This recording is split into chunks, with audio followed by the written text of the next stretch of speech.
I would like to ask you to switch off your mobile phones and keep the aisle clear during the ceremony. And now, ladies and gentlemen, I would like to invite the students.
elegant entrance.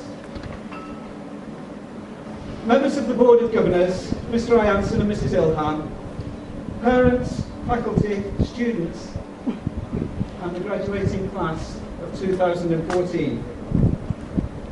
Graduation is, for me, the most important event in the school calendar. It is a special day for everyone. For our students in Year 12 who join us for this ceremony, it is the day upon which they become the senior students in the school. For the staff, it is the day that they say goodbye to a much-loved group of students who they have nurtured, taught, been frustrated by, cajoled, yelled at, laughed with, a group that they have watched grow and mature, and a group for whom they have done their best to help get through that process.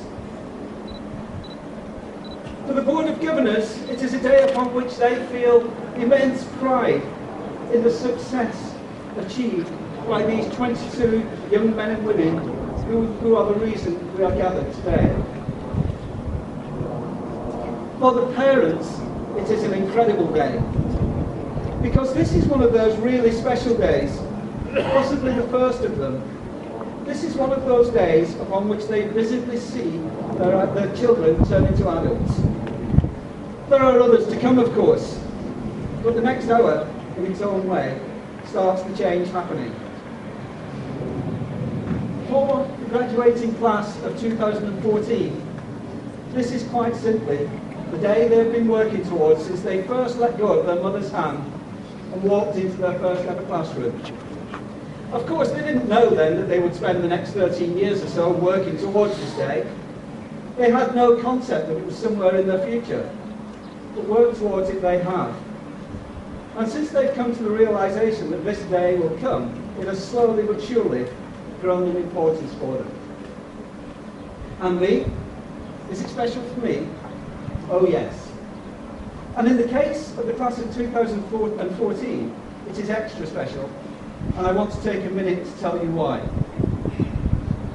The average time a head teacher of an international school remains in office is 2.5 years, and that includes those who spend 20 years running the same school, and those who, for whatever reason, only manage to last 2 or 3 days. That being the case, most head teachers do not manage to reach the stage that I will reach today. You see, students in secondary school spend 7 years in the school, and I have been here at BISI for 4 years. This means that this group of students have known me as their head teacher for longer than they knew my predecessor, and that makes them the first graduating class that I can honestly claim these are my students. It's a claim I'm enormously proud to make, because I honestly believe that this is the best graduating class that BISI has ever produced.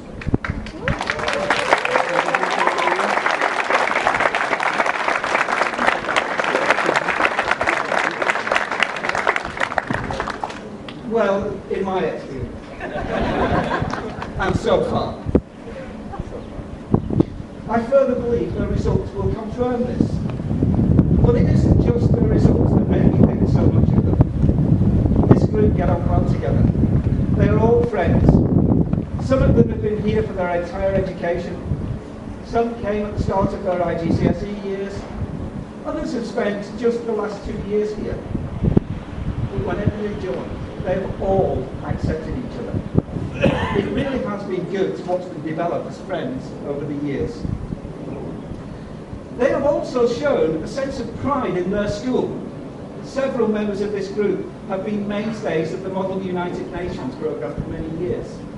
During that time, they have worked hard to get our school into its position as one of the top NUN schools in the area.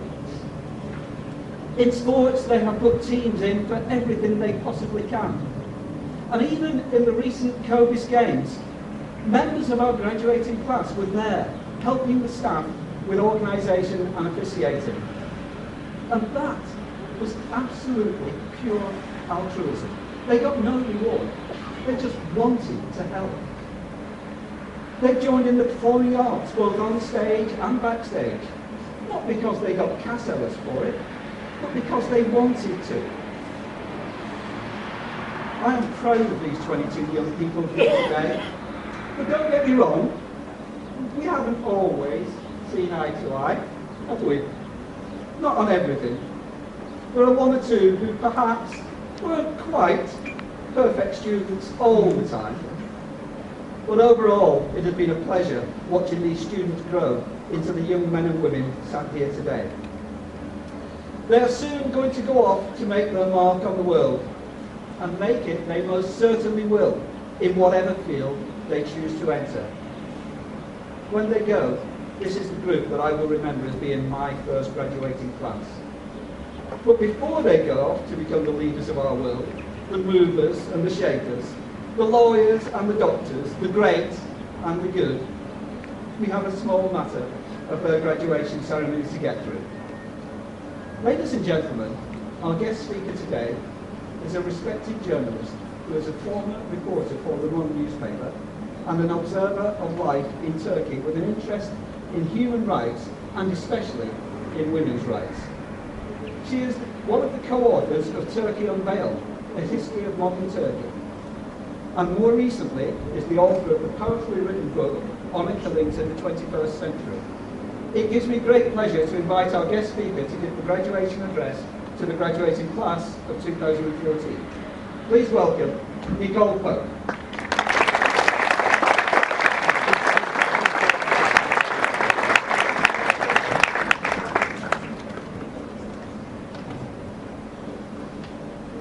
Thank you very much, Mr. Bradley, for inviting me today.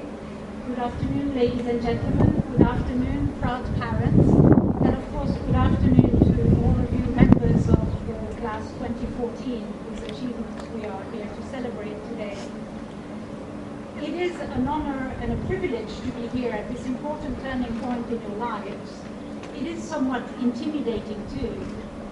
I know it is traditional for graduation speakers to deliver pearls of wisdom as you embark on a new life, one without parents nagging you about homework. I should perhaps be telling you to define your goals and make a life plan. But when I cast my mind back, thinking about my life since I left school, I realized that I did none of that myself. And even though I'm at an age when I should have figured it all out, I'll let you in on a little secret. I still often wonder what I'll do when I grow up. Maybe I'm just a late developer, but many of my friends are in the same position, which either suggests that I keep bad company, or points to the fact that people in the creative professions need new challenges all the time, are easily bored. So today, you are my challenge.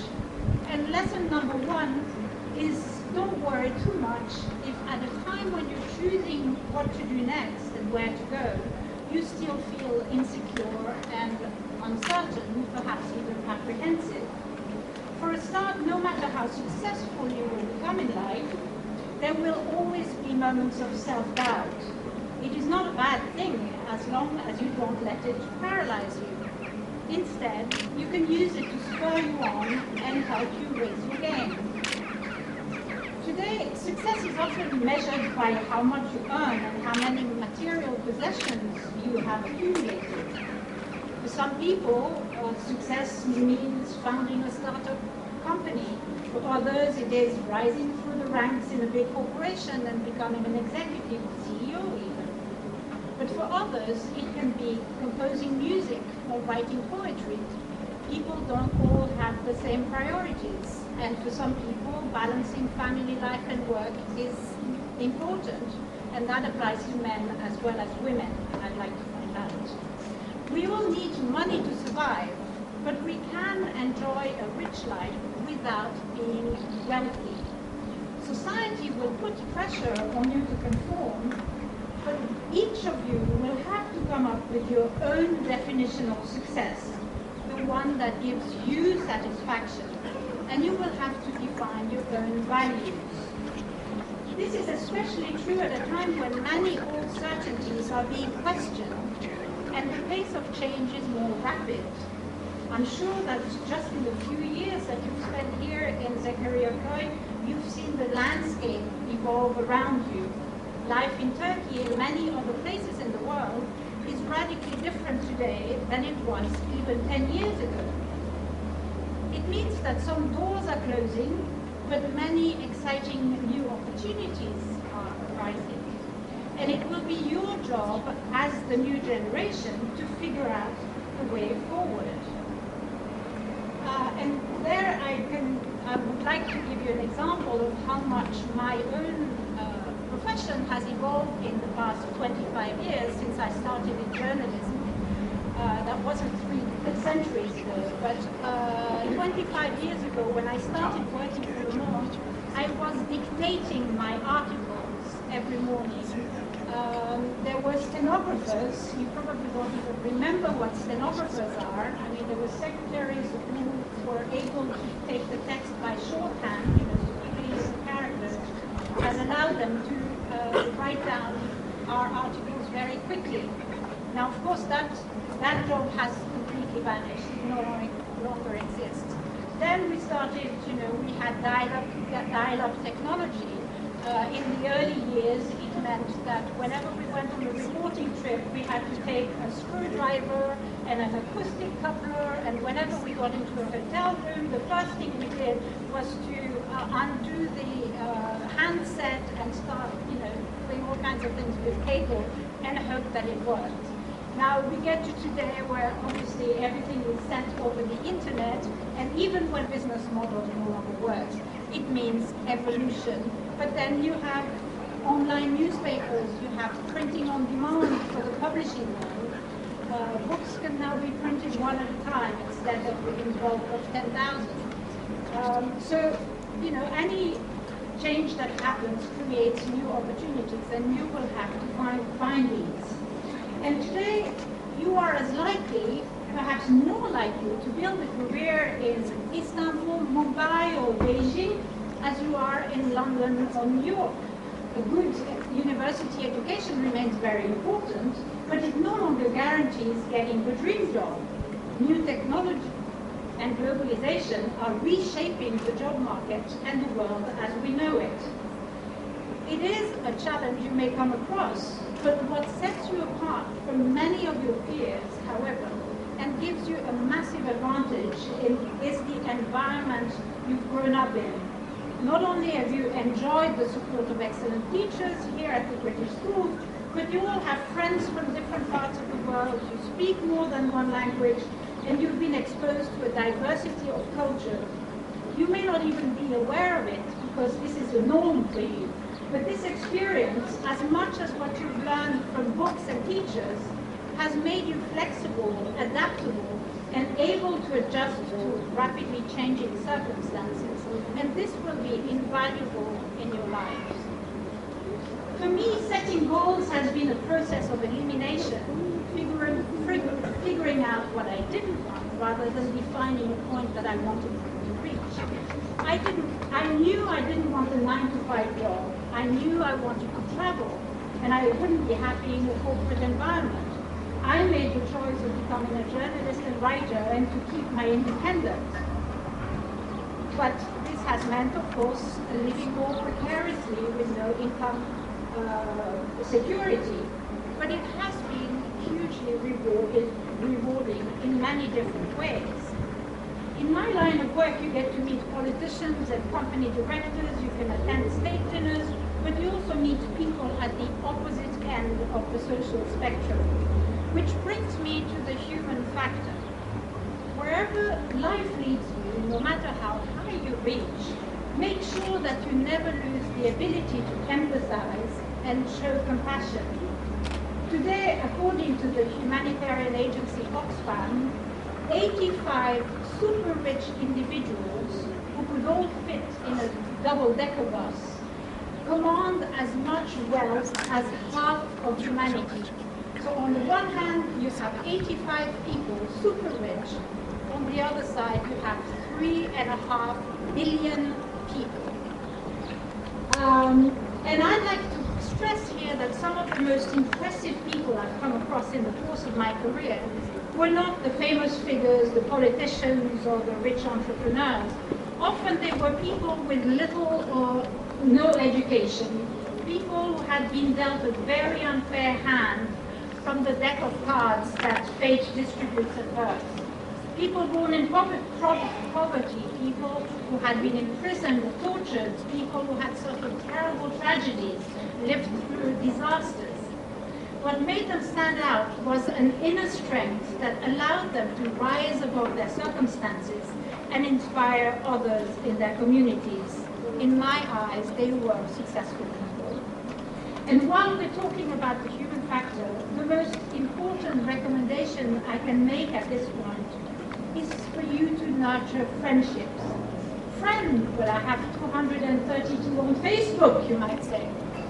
I'm talking about a different kind of friendship. The one that doesn't just involve updating your status and tweeting what you had for breakfast. I'm talking about ties that are carefully nurtured over the years by making an effort to keep in touch.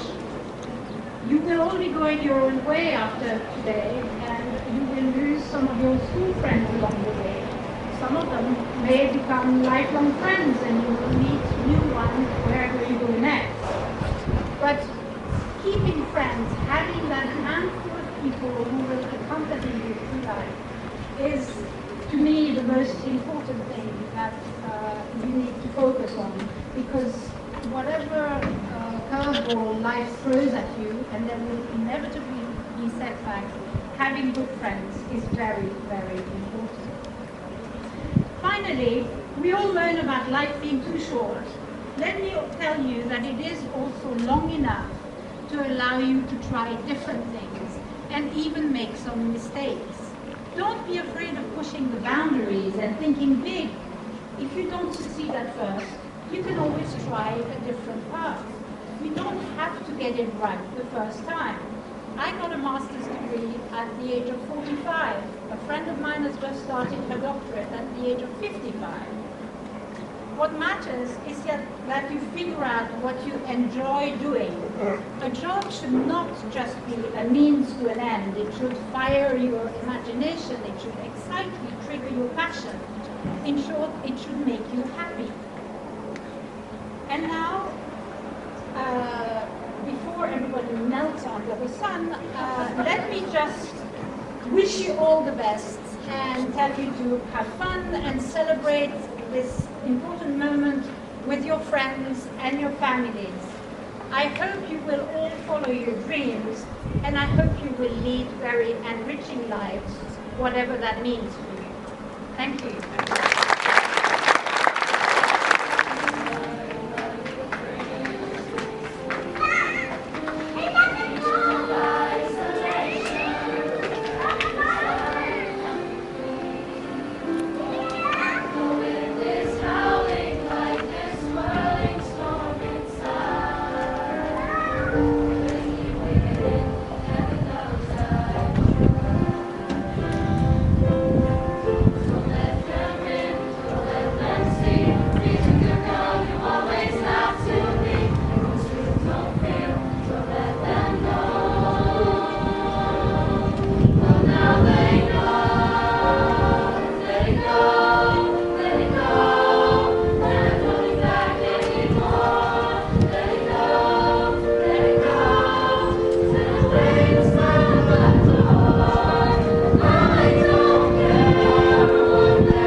Let it go.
great experience.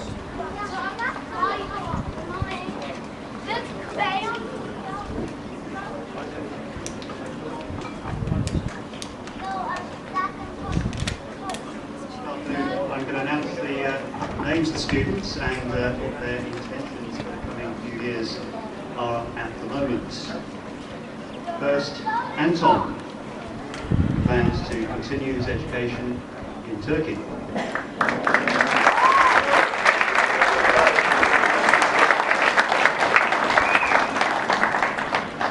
Arzu, who is going to Brunel University to study sociology and media studies.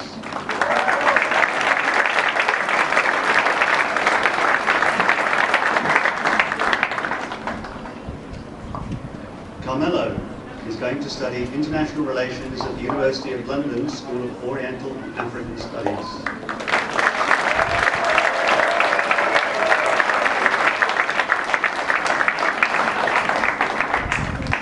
Christian is going to the University of Melbourne to study software engineering.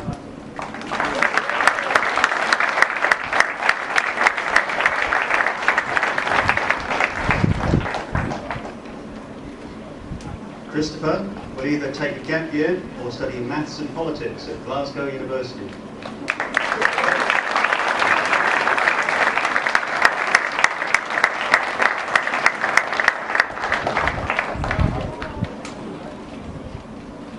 David is deciding between taking a gap year and studying criminology in Turkey.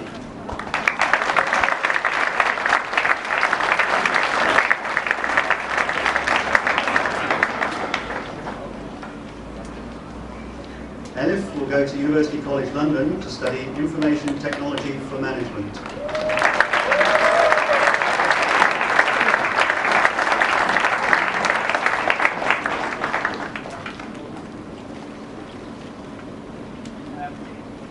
Hamad has been accepted by Bryant University in the USA, but hopes to be able to study Business and Management in Turkey.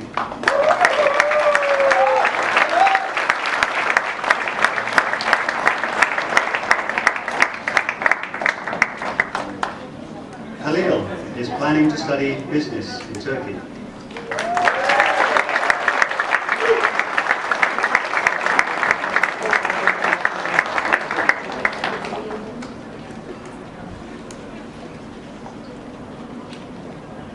Khan is planning to study economics in Australia.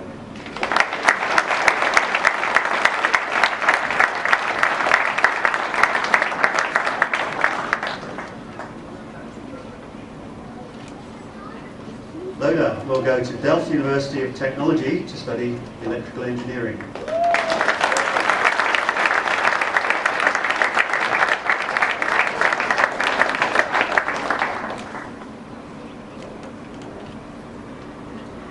Maya will study psychology at City University, London.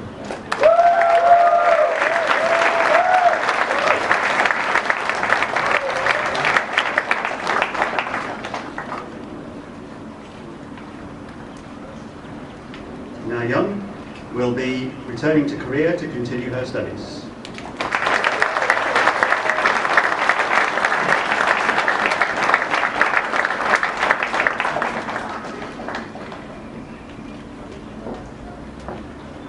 Noor is going to City University London to study economics.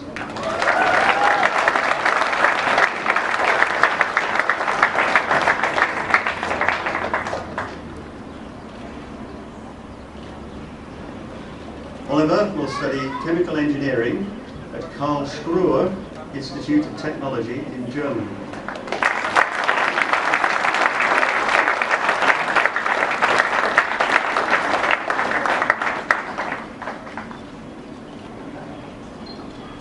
Rad is hoping to study business in Turkey.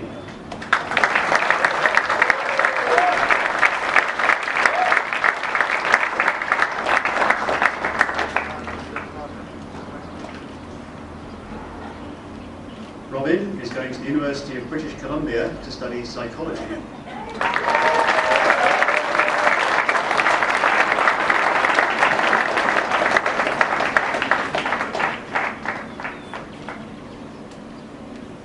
Vasily will study nuclear physics in Russia.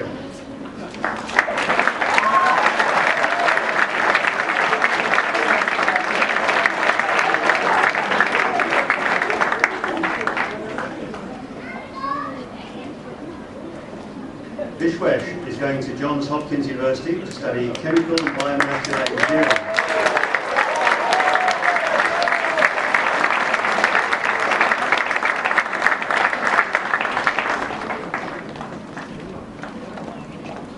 Yasmin is going to study psychology at the University of Exeter.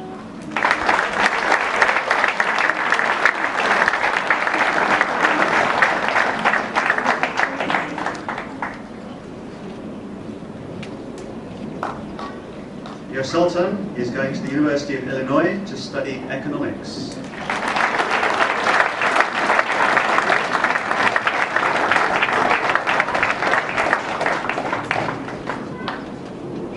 And finally, Zev will be going to Holland University of Applied Sciences to study international music management.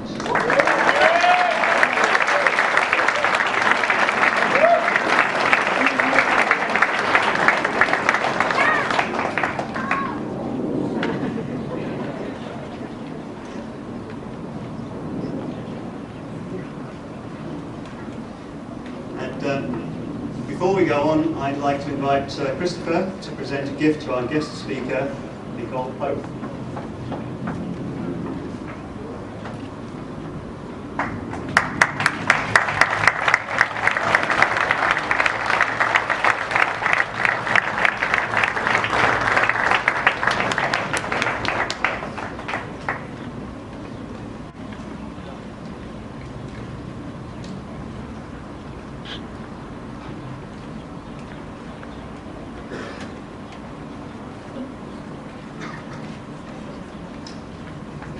Ladies and gentlemen, class of 2014, I'd like to begin by reading a short passage from a great literary work of the last century.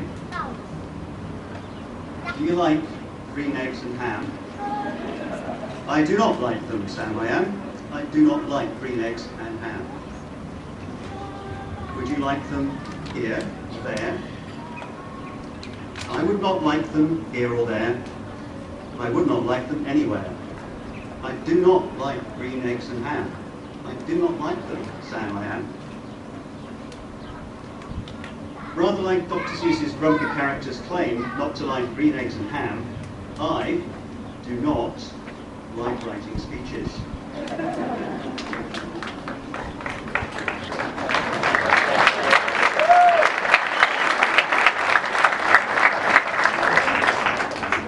Before I joined BISI, I'd never given a speech in my life.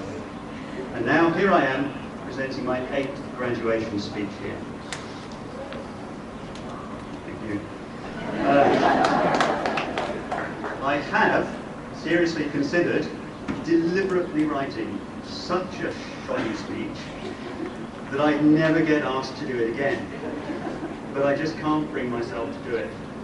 So if this speech sucks, it's entirely accidental, and I will do my best to look upset when I'm not asked to speak next week. The scientist writing a speech is an example of one of the core characteristics the International Baccalaureate Organisation aims to encourage in students. Taking risks, trying different things. If you don't try, you'll never know. Is a phrase you would do well to consider in all aspects of your lives. Having the courage to try new things can lead to exciting and unexpected outcomes. At the end of the Dr. Seuss book, after an outrageous amount of rhyming, the grumpy character gives in and tries the green eggs and ham, only to discover that they are really great. I believe the education we provide at BISI has not only given you an in-depth knowledge and understanding of the subjects you chose to study, but also prepared you to face and embrace the unexpected, to seek out new experiences, to explore new cultures, to boldly go where you have never been before. Spot the old ones in the audience. You, young men and women, have great gifts and talents and have demonstrated your ability to cope with all life has thrown at you so far. You're about to set off on your next great adventure, a 3, 4, or 5-year mission, and I'm sure you will rise to the challenges you'll face out there in the real world. I hope the skills and strategies you've learned at BISI serve you well and that you find success in whatever you choose to do. And please don't forget that success is not just measured in dollars, euros or lira, although this is useful if you want to send your kids to a good school. My father's only advice to me when I set off to university, apart from don't drink too much, was that it doesn't matter what you do so long as you're happy. Of course, I completely ignored the first piece of advice, but I have been lucky enough to be able to find a job that makes me happy. Even the writing a speech once a year part, if I'm honest. And I can do no more than wish you all the same good fortune. Thank you. Dominic Sargent, Mrs. Lisa May for their outstanding musical performances this afternoon.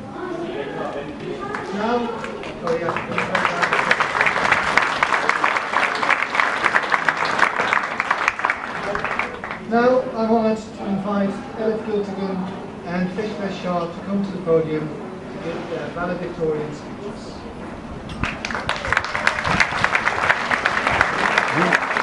Ladies and gentlemen, good afternoon.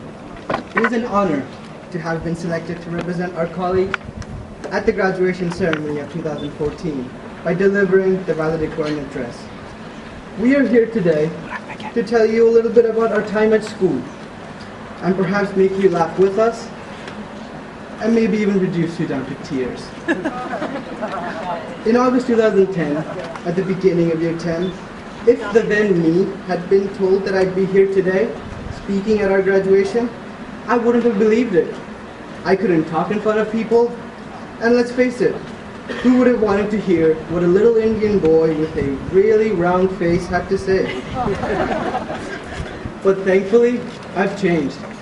And so has everyone in this year's graduating class. That's what the past few years have been about. Change and growing up. Throughout the years, many people have played important roles in facilitating this change. The past years have progressively become tougher, leading up to the final year, where stress ran high, with deadlines, essays, presentations, college applications, which finally culminated in our IB examinations over the past 3 weeks. Our teachers have helped us immensely during this period. We all want to thank you for your help, support, and guidance throughout our most difficult times, those in which we had to make decisions that would affect our future lives. We also want to show our appreciation for the non-teaching staff. You made us feel welcome and made our time here much more enjoyable and much more memorable. Özlem Hanım ve Burak Bey, her şey için çok teşekkürler.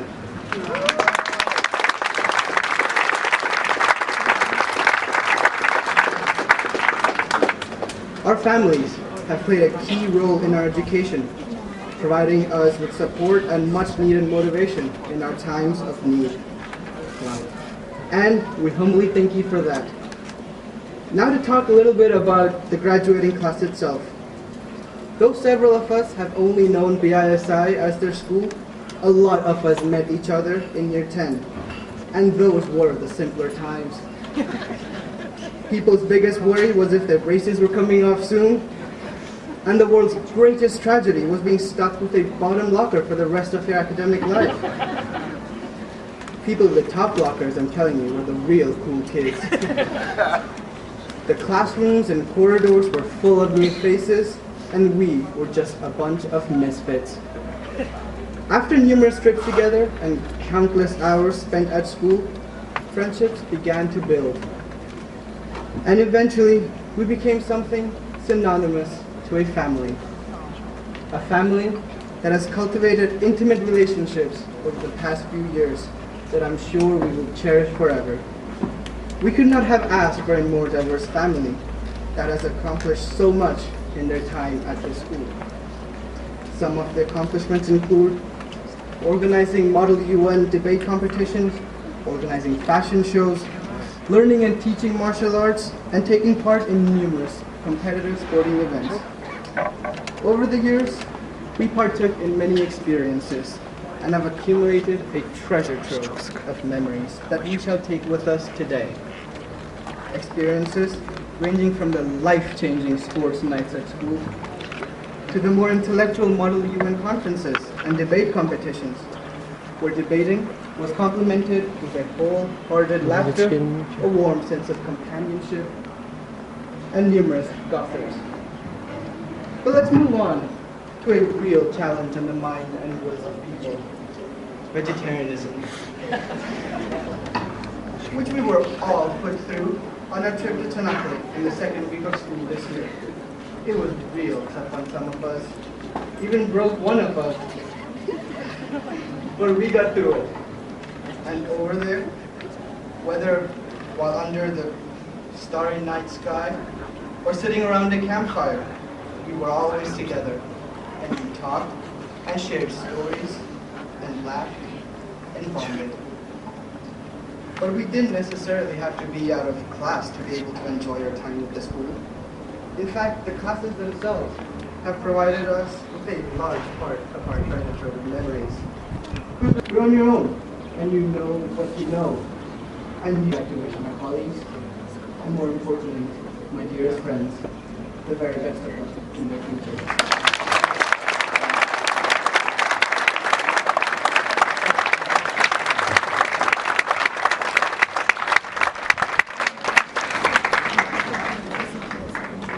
Sayın Okul Müdürüm, değerli öğretmenlerim, canım arkadaşlarım, sevgili ailem ve siz kıymetli misafirler. Hepiniz BIS 2014 mezuniyet törenine hoş geldiniz. Bu özel günümüzde sizleri burada görmekten çok büyük mutluluk duyuyoruz. Başlangıçlar güzeldir, bitişler ise zor. Tanışmalar heyecanlı ve umutlu, ayrılışlar acı. Sizden bir şey kalır geride. Kırılan kalbinizden bir parça mı, yoksa sevdiklerinizle paylaştığınız anlar mı? Beni ve sanıyorum ki tüm arkadaşlarımı şu günlerde hüzünlendiren bir dönemdeyiz.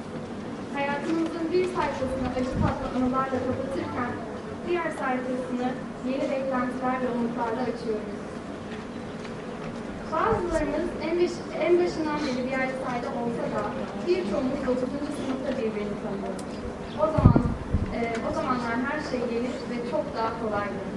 En büyük derdimiz kellerimizin yakın zamanda çıkmaması ve dünyanın en büyük sorununu yıl boyunca alt dolaba sahip olmak olarak görüyoruz. Şu bir gerçekti ki üst dolaplı öğrenciler her zaman daha havalı oldular. Koridorlarda ve sınıflarda yabancı yüzlerle başladık en başından. Ancak beraber geçirilen saatler, yapılan sayısız aktiviteler ve herkes evlerine dönmüşken okulda kalınıp fizik çalışılan dersleriyle dosttan öte, kardeş, aile olduk.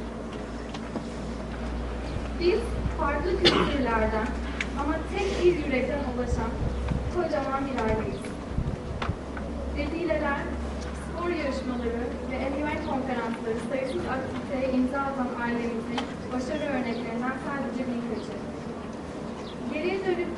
Geriye dönüp baktığımızda her zaman gurur duyacağımız anılar ve yapıtlar birlikteydik. 4 yıllık eğitim süreci içinde iyi ve kötüyü ayırt etmeyi öğrendik. İnsanın ve insanların değerini öğrendik. Birbirimize karşı her zaman dürüst ve doğru olmayı, kısacası bir birey olmak için gereken ön bilgileri öğrendik. Hepimiz her yılın bitiminde kendimize bir şeyler katarak kendimizi geliştirdik.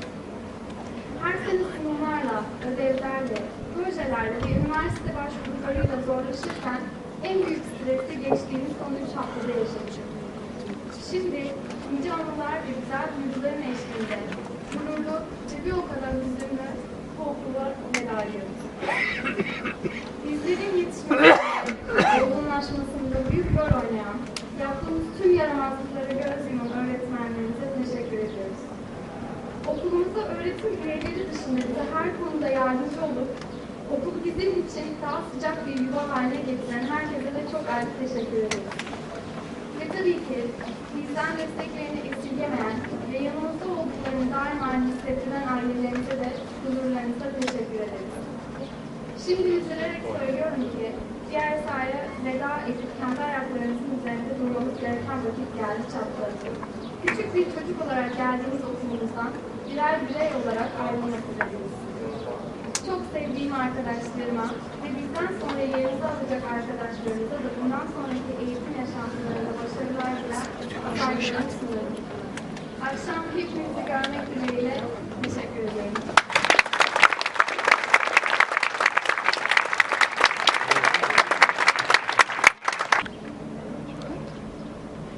Carmelo Pomba.